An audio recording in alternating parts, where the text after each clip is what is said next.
means siblings. Okay, together they are Blustery Day Design, and they're going to talk to us today about bringing mission, justice, and stewardship to your website. They have a packed agenda. They have a full 50-minute presentation. So they ask that you hold your questions, write them down so you don't forget them, and see them in the exhibit hall tomorrow and Friday morning to get your questions answered. Does that sound good? Okay, with no further ado, Christina and Jessica. Thank you so much. All right. Do we need to do anything to make? Oh, there it is. Awesome. You're first. All right. We keep switching, so we'll play the. You gonna be all right? All right. So hello, everyone, and welcome to bringing mission, justice, and stewardship to your website. So we just got a great introduction. We're Jessica and Christina, and we are designers and developers who have been honored to work with several different congregations over the years. You, of course, are communicators for Women Religious. And as you know, in this modern digital world, one of the biggest platforms that you can use to communicate is your website. So you need your websites to work, which means that they work technically and administratively, and they work for what you need and what your visitors need. And we all care about things. So we care about the mission, meeting your congregation's values and goals. We care about justice, and we all care about good stewardship of our resources. So the good news is that these all overlap significantly. So addressing one of the areas will also indirectly often address the others. And your website is a tool for these efforts. So it's an amazing tool to not just communicate the mission, but actively live it. So your website can promote your mission, but also embody it. It can promote justice initiatives while also itself being just and ethical. And it can promote donations and fundraising while itself practicing good stewardship of your resources. So we chose 8 mini topics here that will all touch on some aspect of bringing mission, justice, and stewardship to your website. So we'll give you some ideas of how to put these things in action, but we encourage you to keep learning too. And just to point out, you can take a picture of this or write it down. It's going to be on a million slides, and it's also on the postcard that you got in your welcome bag. So we made this as a place to collect all these links for you. It's on our website, and there are 2 specific handouts there that we have made for you. One is a content strategy exercise, and then there's also a pre-published checklist with some great tips on things to check when you're adding new content to your site. So we're going to put some resources up on the screen, but we're going to basically zip right by them, and you can come back to them. So up front, we do want to acknowledge that if you start to become overwhelmed listening to everything we're going to be throwing at you, remember that, as St. Mother Theodore Guerin says, we are not called upon to do all the good that is possible, but only that which we can do. So in our experience, you all, meaning congregations of sisters and their communicators, are really well suited to tackling huge problems a step at a time. So our advice is to just do something. You don't have to do it all, and you can always come back and do more later. Great. So our first topic we wanted to touch on today is content strategy. What we mean by content strategy is that you put strategy first. So you answer some basic fundamental questions about your organization to clarify your strategy before you begin or continue work on your website. We did create, like we said, a handout for you to guide you all in thinking about some of those existential questions for your congregation. So if that's helpful to you, and look at that later. But content strategy is how you make sure your mission is represented on your website.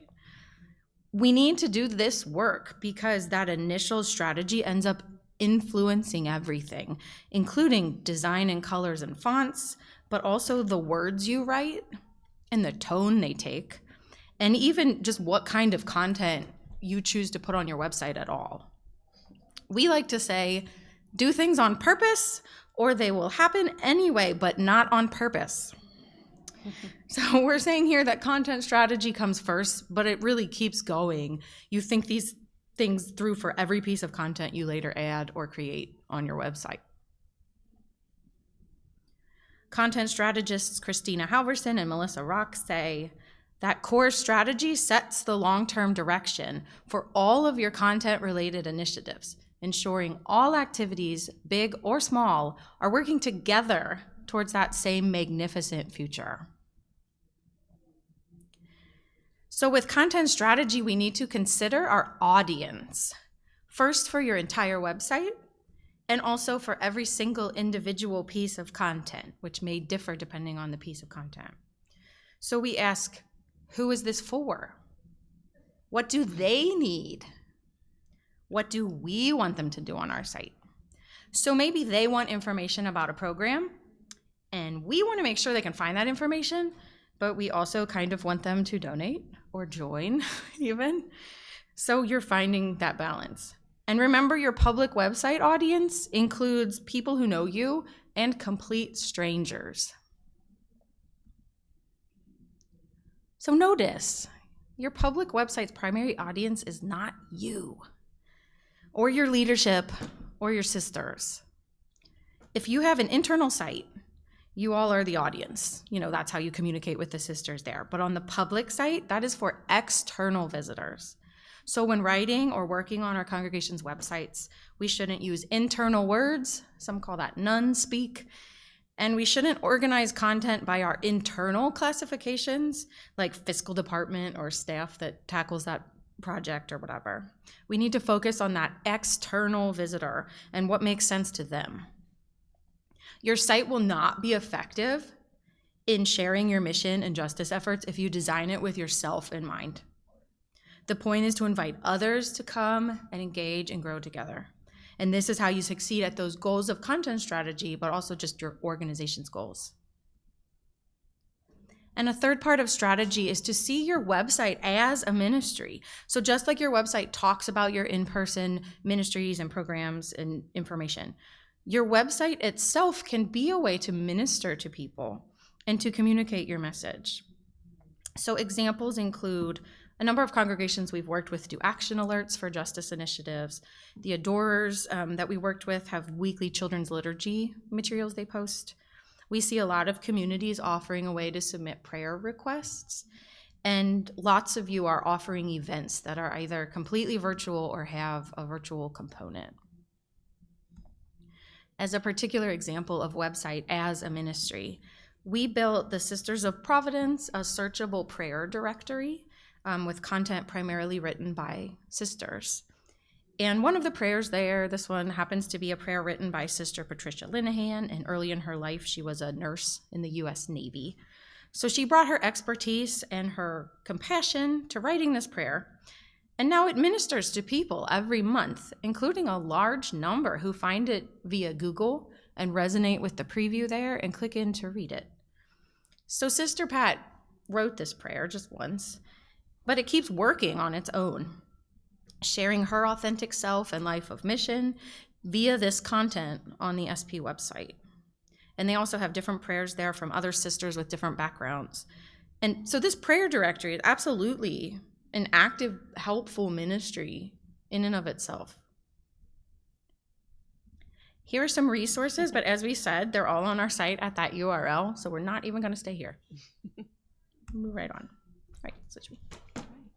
So next up, we have site architecture. So you want to be sure that you build your site specifically for your content. You can build your mission, justice, and stewardship right into the site architecture itself. So we recommend, based on all of your content strategy thinking, to consider what types of content that is important for your congregation to share. So you're absolutely going to have pages, of course, that have information on them, but then you might have stories or obituaries or action alerts and official statements or events. So when you build a resilient site that has distinct spaces for each of these types of content that you've identified. Then your site visitors can find things really easily and engage with the content. And then you all and your staffs can easily add the new content to the site in ways that are effective and easy to use, but also honor the efforts of the people who created that content for you. So maybe the leadership team that crafted an official statement, the sisters who are writing very personal and meaningful stories, and the folks who are planning events. This is just sort of a basic example from the Loretto Community's website, where they have put in place really purposeful site architecture that lets them share really effectively. So on the left is an event on their site, and the website is showing it with clear time and date and location information. And then also we have it integrating perfectly into the rest of the site so that there's a full calendar view that site visitors can also explore. And then on the right is a feature post on their site, which the website is showing us the author information and post date for. And their communications staff can go in and quickly add this content to the site in a way that does it justice. So it's automatically feeding into feeds all throughout the website as recent updates in all the right places. We have relevant callouts together going down the side there. And these two different types of content fit perfectly into their site architecture and really does its job effectively. A second goal when refining your site's architecture is to make sure you are showing your organization accurately, authentically, and completely. So you need to be sure that the website has the right information and also the right amount of information. And remember that you all are the best source of your own facts. So often if you don't put something on your website, there might be a Wikipedia article or something written somewhere else that's actually not accurate. So you can consider all the different sorts of folks that might be coming to your site and what they may be trying to learn about you. So this could be dates, important organizational information, leadership names, and facts. And finally, as a really important point, we internally also often get so familiar with our own facts that we forget that even the basics are sometimes unknown to the people who are visiting our website. So don't take anything for granted that that's just known by all. Ultimately, on your website, people need to know if they can trust you. So this is more likely when you show your credibility and when you show your authority and when you show your knowledge. And this is important because when you are trustworthy, it leads to more respect and effectiveness.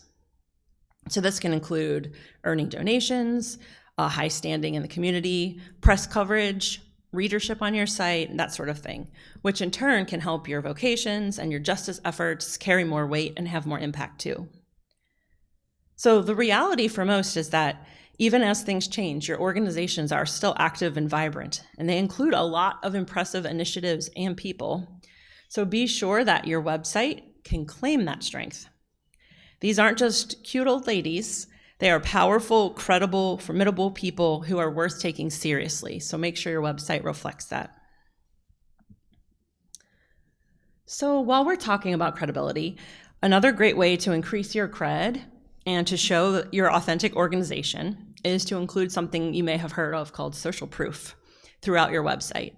So this includes testimonials from real people who have really interacted with you in some real way. And what this does is you might not feel comfortable as communicators saying, oh my gosh, the sisters are just so inspiring over and over and over again. But if someone else says it, then you get to let them brag for you. And then for discernment related things, you can get quotes from currently vowed sisters and associates or et cetera. And that can go a really long way towards inspiring people to engage. And the last third consideration that we have for you for site architecture is to be sure that you guide visitors with clear navigation on your website. Clear structure and wayfinding is good for everyone because making things clear and easy to find ups the likelihood of users doing what they need to do, but also what you would like them to do, like donate, volunteer, or even join. And doing this also respects your site visitors' time and their resources, so that's good too. By giving people a clear way to move throughout your site and to find things, all those resources that you spend so much time and effort on will actually be worth it, because page and posts will be found and your content will be used.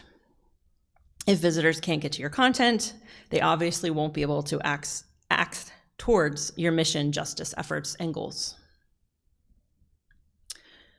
Here we have an example from the Adorers website, and it shows some really clear and simple best practices for good navigation on a website.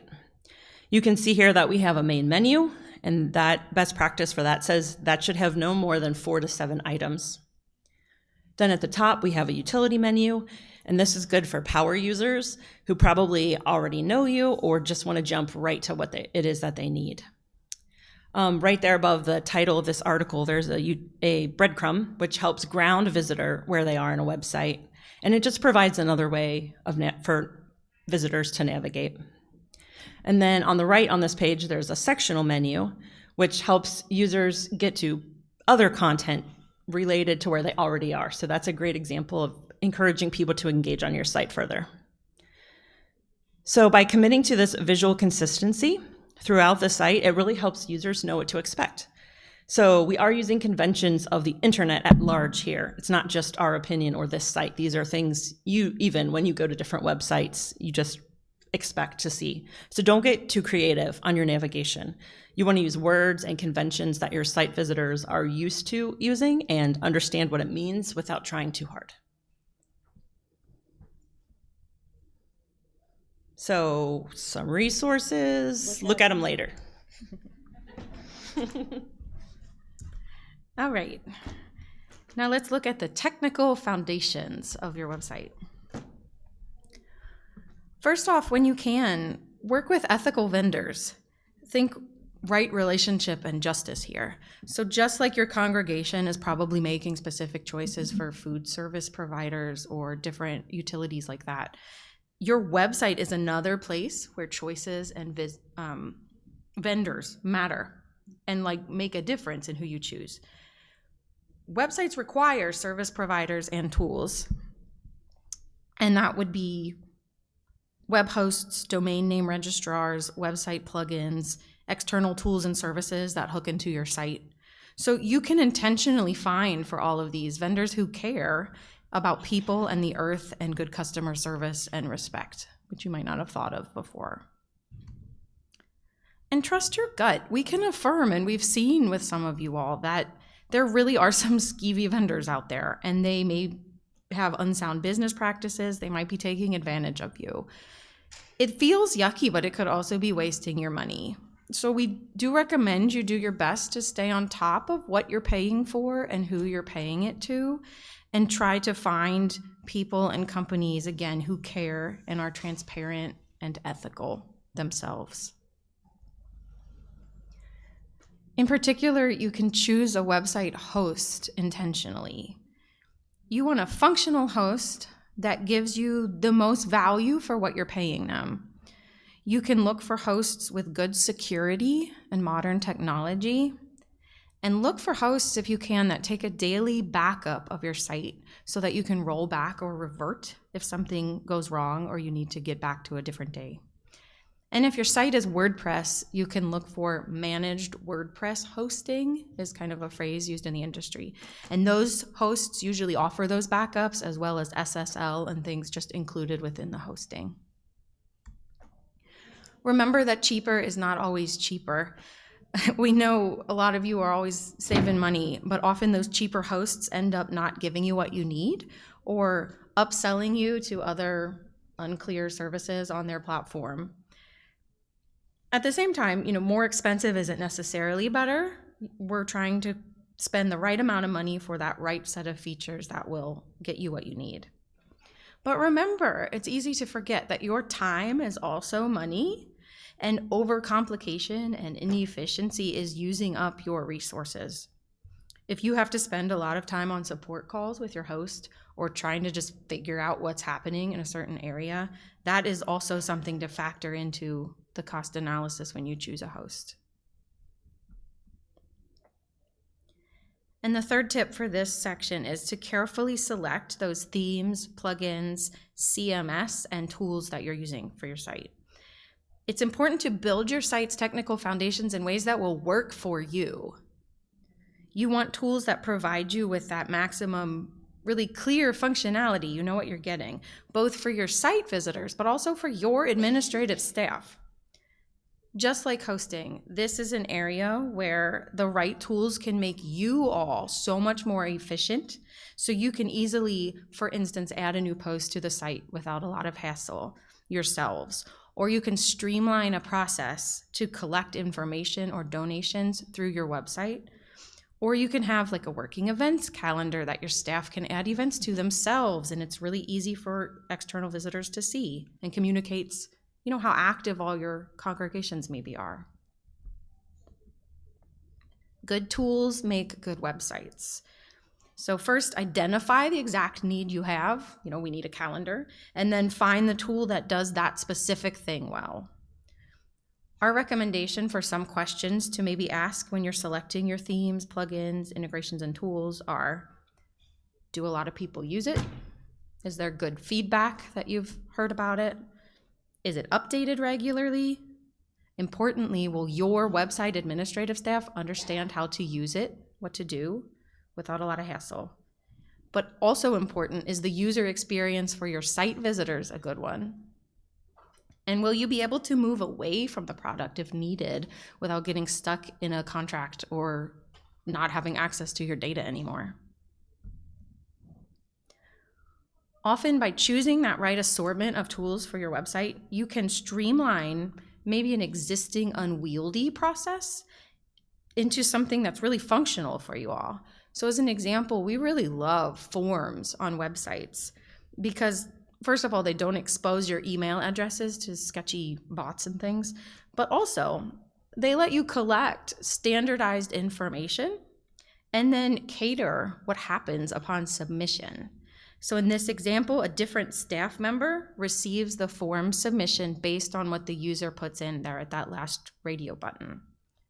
So you can set forms like this up specifically to exactly what your administrative staff needs. And it's so useful for you all. And also visitors know clearly what's expected of them here. So they don't feel anxious about it. They know how to interact with you in this way really confidently. Resources, check them out later. Okay, our next topic you have probably heard about also is called accessibility, but you'll sometimes see it abbreviated with this hashtag A11Y, and that stands for this kind of accessibility on your website. So first, let's understand what website accessibility is. Just like your physical locations have to consider making sure that the building is accessible to folks of all types, accessibility on websites means setting up your website to make sure that everyone can access it, no matter what their specific circumstances are. So this is in regard to seeing, hearing, speaking, moving, or even thinking. So this little chart here, Microsoft put it together, but they opened it up for everybody, which is great because we really love it. So if you take a look at this little chart, it really can help us understand how accessible sites help everyone. So if you look, the columns are showing us that sometimes there are permanent disabilities or factors at play, but there are also other possible factors too. So for instance, on that very top row, you can see that someone may have the permanent situation of having only one arm. Another person may temporarily only have the use of one arm due to an injury. And then in that third column, we have a third person who may situationally only have one arm off and on throughout the day because they have a new baby that they're holding. So they also would sometimes have only the use of one arm. So on our websites, we can expand how we think about accessibility to more than just something like deafness or blindness. Because yes, while deaf people appreciate captions, there are many other people who are not deaf who also do for all sorts of reasons. So we want to keep that in mind. And we know that many, if not all of you, would say that welcoming everyone is part of your congregation's mission. So your website needs to be welcoming too. It's really a matter of justice. So as Ethan Marcotte says about the current reality of inaccessible websites, the fact remains that we've created a web that is actively excluding people, and at a vast, terrible scale. We need to meditate on that. So note that this is a widespread challenge. This is nothing unique to women religious congregations. So much of the current World Wide Web is inaccessible. So everyone is facing the same reckoning, but it's really definitely work that's worth doing. The second piece here on accessibility is accessible foundations. So we want to start with accessible foundations for our site. This includes colors, fonts, code choices, and site structure. A lot of accessibility you can tackle just by setting really good foundations that you don't have to keep caring about anymore. There are some formal web content accessibility guidelines that have been put out, and we want to make sure that we're all building sites and navigation that are accessible and meet those guidelines the best we can. No site is perfect. We need to build sites that are responsive to all device widths and magnification levels, and make sure our sites can be read with assistive devices. That's something like a screen reader. And also that they can be tabbed through with a keyboard. So as you can imagine, this is an area where choosing the right approach and the right tool can really go a long way for you. We always want to choose tools that prioritize accessibility. However, we caution you, there are a lot of quick fix overlays, I guess we'll call them, that are like, we'll do accessibility for you. Just install this tool and turn it on. And the disability community and others will often say that those tools are the opposite of helping them navigate sites, so be wary of that. Okay, so as an example, we've put up here, this is hypothetical. Let's think about how we make sure that our websites have appropriate color contrast. So we were pretending that on the left here, the blue at the top left of that screenshot is our branding color. And we have put the blue in this tool, which is in the resources, and to see what it tells us. So the tool is using a lot of math that we don't have to understand, but to tell us that looking at those guidelines we mentioned for the web, this color combination, it fails. It does not pass the color contrast test. And so that's telling us that using this combination of our branding blue on a white background is technically doesn't meet the accessibility guidelines. So the fix is not hard. On the right, we sort of played with the blue just a tiny bit until we found a color that passed. And it's a different blue, but it's a close enough blue that it still feels on brand and it fits with the overall design, but now we are also meeting those accessibility guidelines. And then taking that one step further, to inspire you, here's a specific example where we adapted a congregation's branding to be accessible for the web. So on the left, you can see we had a working document that this is something we generated when we were working through the design process. What we did was start with those colors in the top left. It was just sort of a wine color and a gray.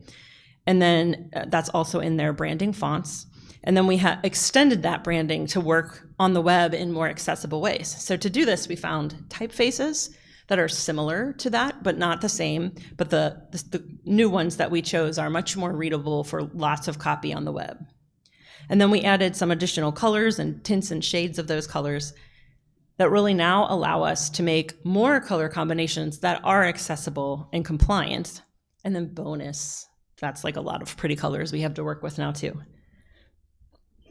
And then the last idea we have for you about accessibility is reminding you how important it is to continually make accessibility choices with your content.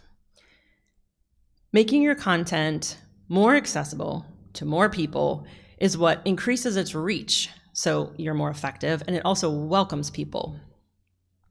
So even though if you set up your site really well with that good, accessible foundation, and that covers a lot of our accessibility, there are many choices that need to happen at the content level every time you add a new piece of content. So this is that ongoing piece of work.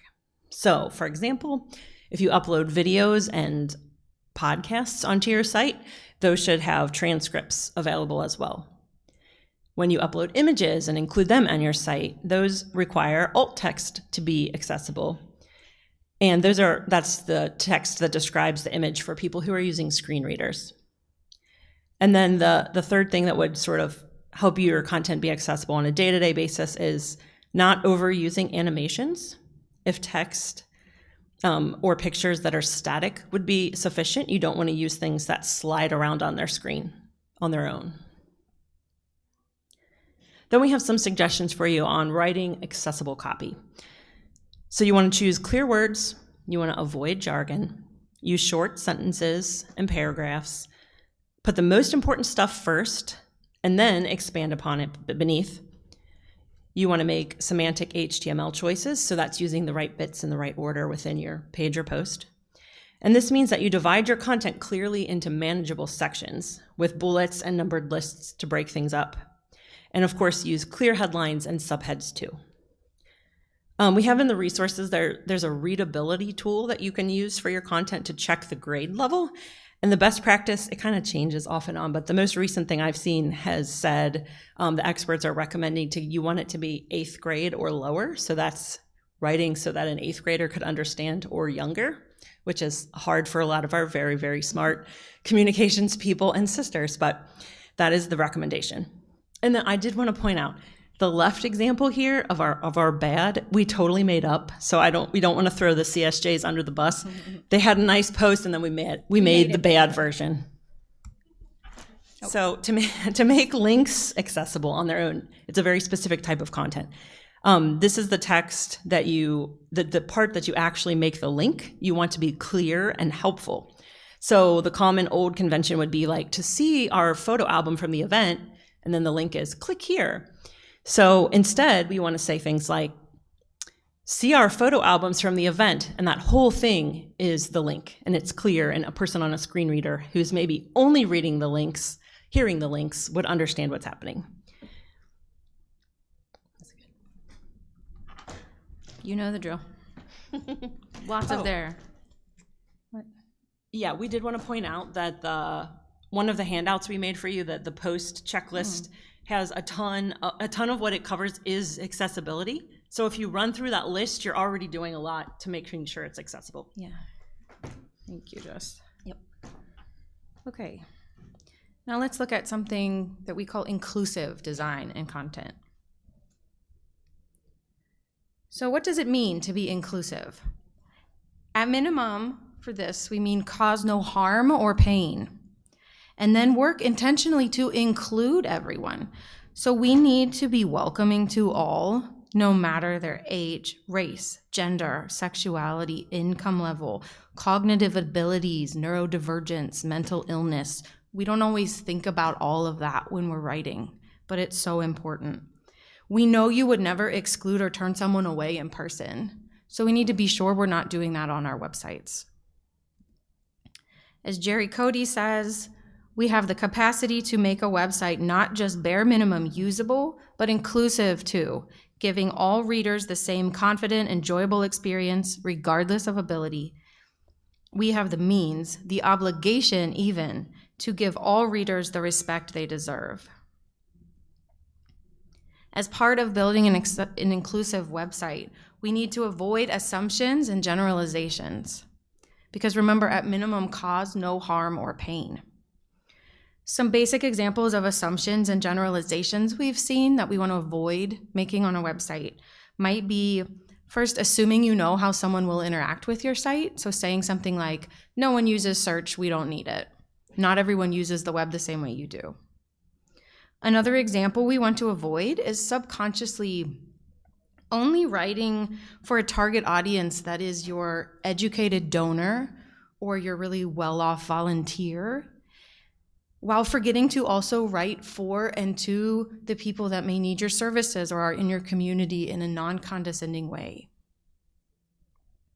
And we need to avoid making accidental, well-meaning generalizations about any group of people. For instance, writing about a ministry and saying something like, all the immigrants are just so sweet and grateful. It's hard to shift your mind, but it's so important. Diversity is good, representation matters so much, but we need to be careful of tokenizing certain people or groups of people on accident as you're talking about or sharing information and photos about your work and your mission and your justice efforts. Some examples of tokenizing might be if you have a sister of color and you use her picture every time the post is about racial justice, or singling out minority event attendees in your coverage of an event. So we need to work to intentionally, proactively include. We consider the full realities of our website's audience and meet them wherever they are. This includes their culture, economic situation, computer literacy, access to hardware and the internet, as well as their abilities, their state of mind, their mental health, their context, and their current situation. So whenever you can, really try to diversify and uplift a wide variety of voices and backgrounds. Olu Niyiawosusi really ties this whole idea of a just world specifically to the web when they say that all the tenets of intersectional feminism, web accessibility, diversity, and inclusion are inextricably tied up in making the web a better place for all and by all. Access to the internet is essential. Inclusion as it applies to the internet is a whole field, and there's so many opportunities to learn and grow in this once you start digging in. There's some really good language guides here. Do check them out later about avoiding language that could be hurtful to people. All right, we're making progress. Is everyone all right? Okay, just throwing a lot. Our next topic is website privacy. So first, let's recognize the need for privacy considerations on your website. We know that this topic is really not very fun, and it can be kind of scary even to think about. Privacy and data sometimes feel like things only the really big players care about or need to care about, but even smaller organizations and congregations like you all work with do need to recognize that there's a responsibility in this area. So whether or not it's already on your radar, legally you do need to care about this. You might have heard of something called GDPR, or there's also some other laws that just got passed in California a year or so ago, and there's tons on the radar on other countries and states. So the worst case scenario would be if you get accidentally, obviously, on the wrong side of some of these laws, you can open up your congregation to a lawsuit. So that's horrible, but also it wastes your time and your resources as well. So we want to avoid that. So legally, you have to care about this. But what we're presenting today is that for justice reasons, we think you should care. People want you to respect their privacy and respect their data. And so that means that we need to honor people's right to keep their own self and things private, and then not just leave their personal information sort of figuratively just lying around. So you should strive to make your site compliant and respectful. We have to meet the legal requirements, and we also all should want to honor our visitors as humans instead of data. So the caveat, huge caveat, we are not lawyers. This is not legal advice. But here are some things that general principles and things you can consider when you're thinking about making your site compliant and respectful. You can think, are you using any tools that would require your website to display a cookie consent banner? There are certain analytics and marketing and social media tools that would require your site to have this. You can think about forms. Are you asking for too much personal information? We should all strive to just collect only what we need and will actually use. Are you ensuring that people are opting in to any newsletters you have? This is older, so you've probably already heard it, but you do legally need to have permission before adding people to a mailing list, an email list. And then finally, you can think, are we ourselves using strong passwords on our website to protect the sensitive data that is living on it? So Christina and I always joke that we have now worked with enough congregations that given a couple minutes, we could probably, I say hack, I don't actually mean hack, get into your site, yes, by trying different combinations of your founder's name, your mother house, the year you founded, and we might be able to figure out some passwords. So make those stronger. And you should be using strong passwords everywhere, but websites here. Okay, so caring about privacy on your website is respectful of your visitors. And Marco Sarek says, third-party connections are one of the main reasons for slow sites. And this includes things like maybe you have Google Analytics scripts or Facebook marketing pixels or stuff like that. So by reducing the number of tracking scripts on your site, it will be more ethical and human-friendly. And then the third element of privacy we wanted to bring to you today is, does your website have a privacy policy page? So did you know, if you collect any personal information from your website visitors, which newsflash is probably everybody, you legally need a privacy page. And this has certain required pieces of information it must contain. So we suggest that you do seek out guidance for what to put on your privacy page. And we have put a few examples of tools and services that can help you with that in the resources. So if you're confused, so are your visitors. Ideally, when you pull together your privacy policy, it wouldn't bring up any surprises, but realistically, almost everybody, that, including us, actually, it does bring up things you hadn't anticipated. So a good first step is to just make intentional choices about what you're doing on your site and what you collect and what you do with it. And then that will help you write your privacy policy page. And then when you do that, visitors will trust you and feel that you care about them. Resources, you know the drill. Next up, we want to look at some ecological considerations for your website. First of all, we need to consider that websites have impact. Lately, we all care about eco-justice and being green, and we've been trained and conditioned recently to think that digital is always the green option, getting your bills online, all of that kind of thing. But that is not always a true or complete way of thinking.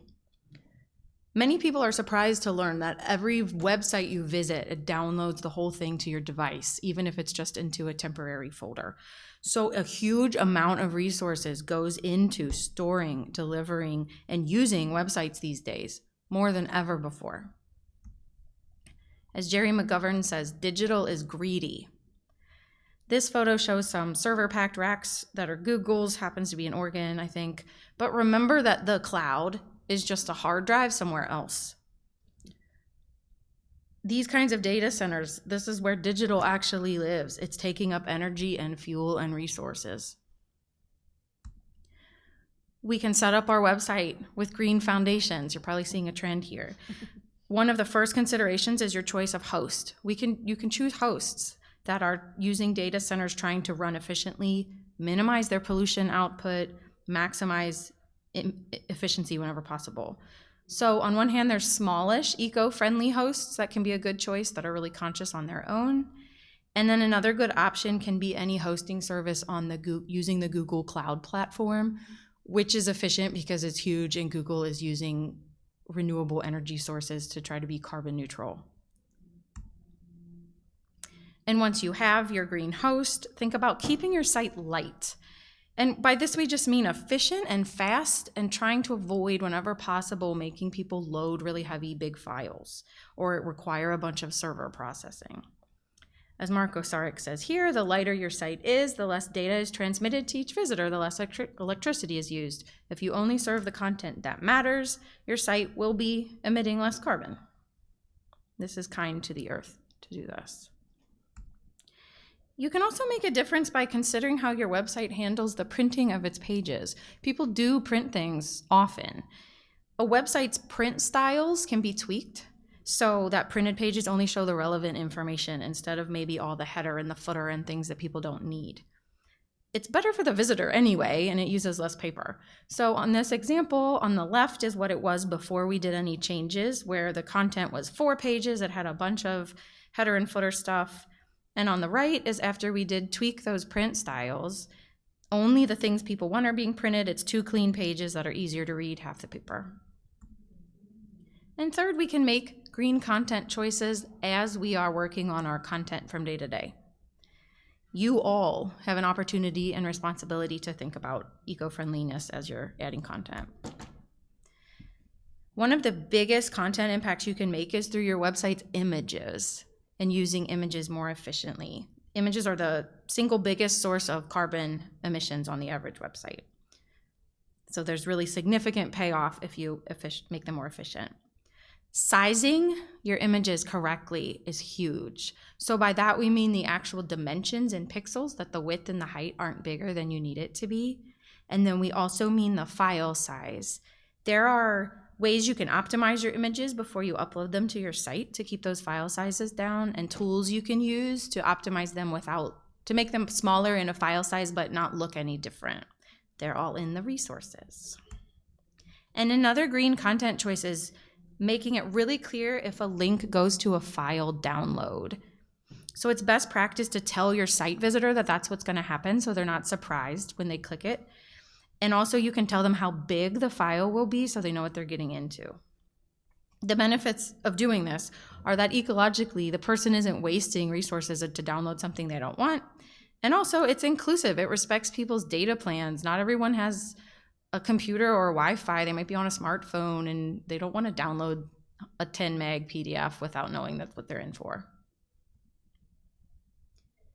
In particular, we wanted to tell you all to check out this digital declutter for businesses tool. I think it'll be really interesting in some of your offices to just assess how you use some stuff.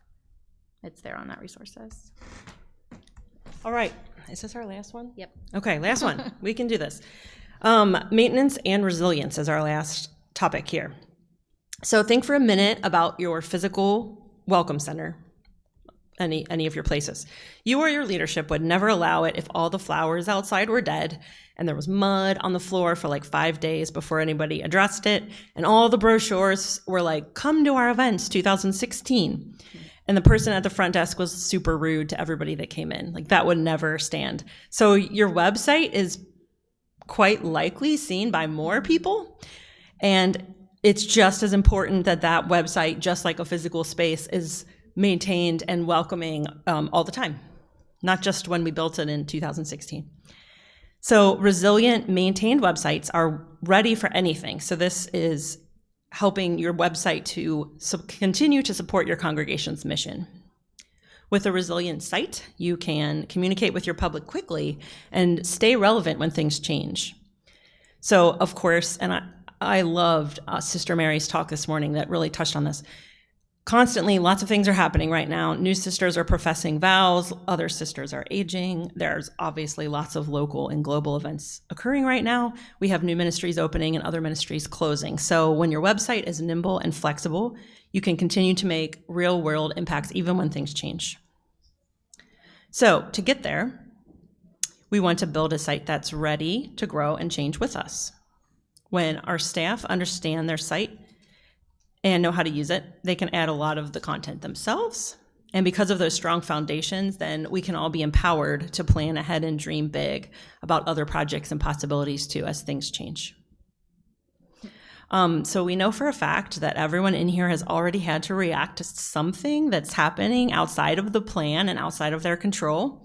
So you can think about, was it easy or hard to react to the COVID pandemic on your website? Ideally, your website should be built from the start to be able to accommodate the unknown, good or bad. Next, it's important to foster a culture of resilience within your organization as well, and have a website strategy of iteration. So we think in versions. Organizationally, we want everyone to have a healthy understanding of our website as a living thing. Your website can grow and change, and this is good. This is iteration. It's not a bad thing to have to change it. So we want to encourage folks all throughout our organization to think about possibilities rather than limitations.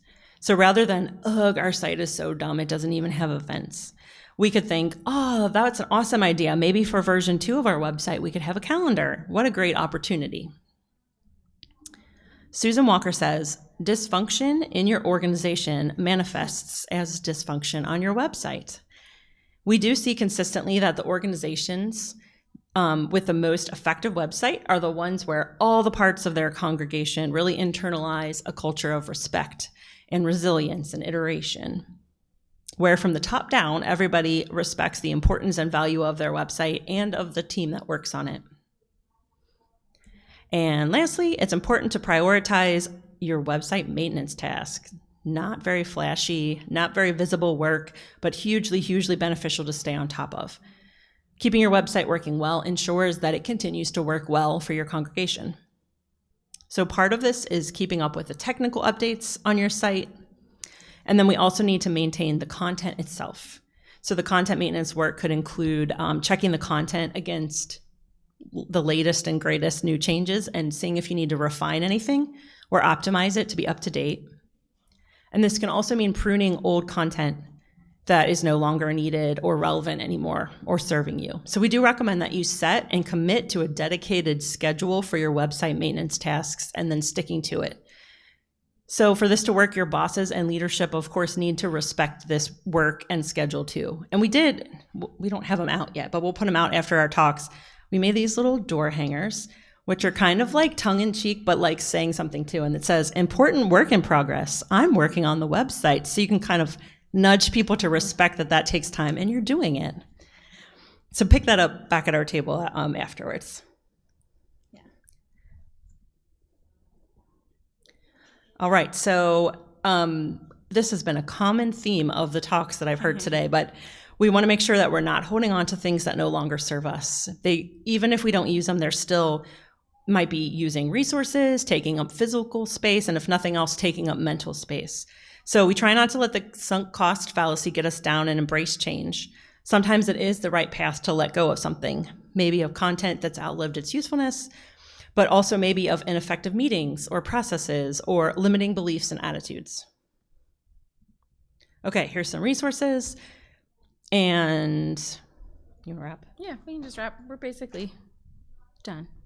We just wanted to say, good job sticking with us all.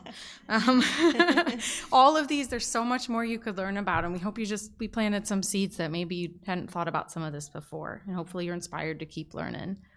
Our inspirational quote, Beth Sawin is a great Twitter follow if you're into Twitter. But when I get overwhelmed with the bigness and sadness and sheer stupidity and waste and meanness of the connected crises we are experiencing, I take that as a signal that it's time to try to find something small and tangible to do that fits with the future I want to live into. Do go get our handouts off of the site. Tons of resources, good handouts there. The door hangers at our table. Go team. Woo. Good job. Thanks. Thank you. So I think there's a break and then back Back to us. So at 2. see you in a bit. See you in a minute.